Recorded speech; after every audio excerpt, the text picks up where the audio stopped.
आणि समोर जमलेले माझे सर्व कार्यकर्ते बंधू भगिनी,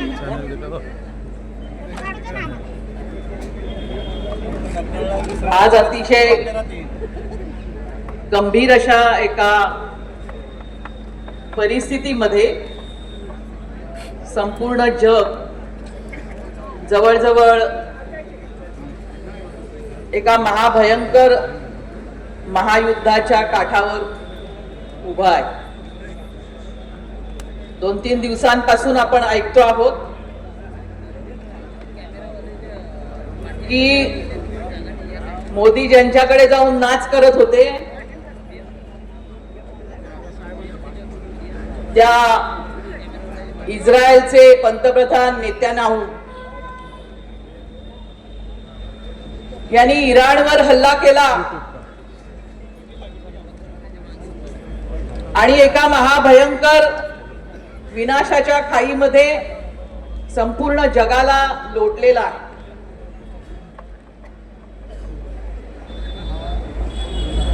आणि आपल्याला कोणीतरी म्हटलं की मला लाज वाटते हे सांगायला मी या ठिकाणी आलेलो आहे. तर लाज कशाची वाटते आपल्याला की ज्या ठिकाणी युद्ध झालं, ज्यांनी युद्ध केलं त्या देशामध्ये युद्ध सुरू होण्याच्या 24 तास आधी आपला पंतप्रधान नेत्यानाहूला गळ्यात गळे घालून भेटत होता.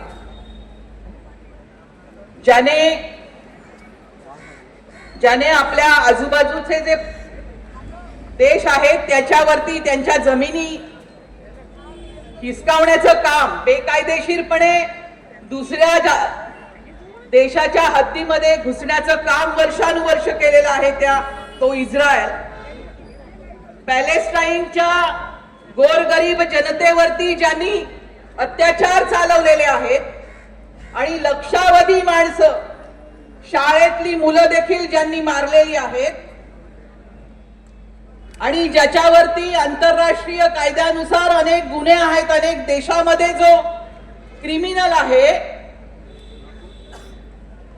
त्या नेत्यानाहूला भेटायला मोदी गेलेले होते. कोणती तरी वकिलीचं पत्र देण्यासाठी त्या ठिकाणी गेलेले होते. ही खरं म्हटलं तर आपल्या देशासाठी, कारण की स्वातंत्र्य मिळाल्यापासून तर आजपर्यंत भारत देशाचं जे परराष्ट्र धोरण आहे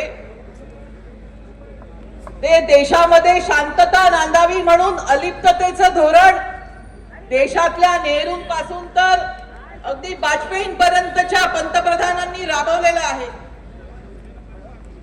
परंतु जे दोघ जण आज जगामध्ये हुकुमशहा बनायला, आणि नुसतंच हुकुमशहा नाही म्हणायचं आपण त्याला, की जे भस्मासूर जगामध्ये बनायला चाललेले आहेत, त्या दोघांच्या समोर शेपटी घालून मोदी आज या ठिकाणी वावरत आहेत. इराणवरती हल्ला झाल्यानंतर जगातल्या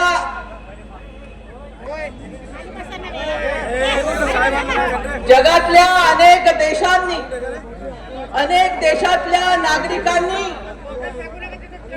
इस्रायलच्या विरोधामध्ये आंदोलन केलेली आहेत, स्टेटमेंट्स काढलेली आहेत. इराणच्या खोमेनींचा जो खून या लोकांनी केलेला आहे त्याचा निषेध केलेला आहे. हे सर्व जे धोरण आपलं गेल्या 50 वर्षापासून या देशाचं जे धोरण होतं ते धोरण बदलवायचं काम मोदींनी केलेलं आहे. आणि मोदींना कोणी त्याच्यासाठी इथल्या जनतेने सांगितलेलं नाही की हे तुम्ही करायला पाहिजे म्हणून. जे प्रश्न आज या ठिकाणी उपस्थित झालेले आहेत त्यातला सर्वात महत्वाचा प्रश्न हा आहे की भारताचं परराष्ट्र धोरण हे अमेरिकेला विचारून ठरवलं जाईल. याची घोषणा कोणी केलेली आहे? याची घोषणा ट्रम्पने केलेली आहे की या देशाचं राष्ट्रीय सुरक्षेचं धोरण काय असणार आहे, या देशाचं परराष्ट्र धोरण काय असणार आहे आणि या देशाचं आर्थिक धोरण काय असणार आहे हे अमेरिकेला विचारून ठरवलं जाईल. अशा प्रकारचा करार त्या ठिकाणी ट्रम्पने आपल्या वतीने जाहीर केलेला.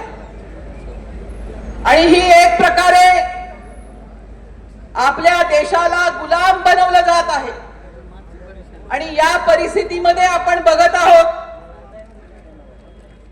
की एकही आपल्या देशामधलं ज्यांना आपण निवडून दिलेलं आहे, ज्यांना आपलं लोकप्रतिनिधी म्हणून पाठवलेलं आहे, ती संसद असेल, वेगवेगळ्या विधानसभा असतील, कुठूनही या लोकांना जाब विचारला जात नाही आहे.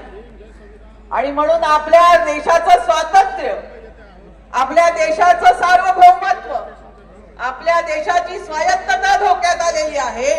आणि ही जी गुलामीकडे वाटचाल या देशाची चालू आहे, त्याच्या जाब विचारायला आपण या ठिकाणी जमलेलो आहोत. या सगळ्या खासदारांच्या, आमदारांच्या तुलनेमध्ये आपण खरं म्हटलं तर छोटे आहोत. परंतु या देशाच्या भवितव्याच्या दृष्टीने आम्हाला ज्याची काळजी वाटते आहे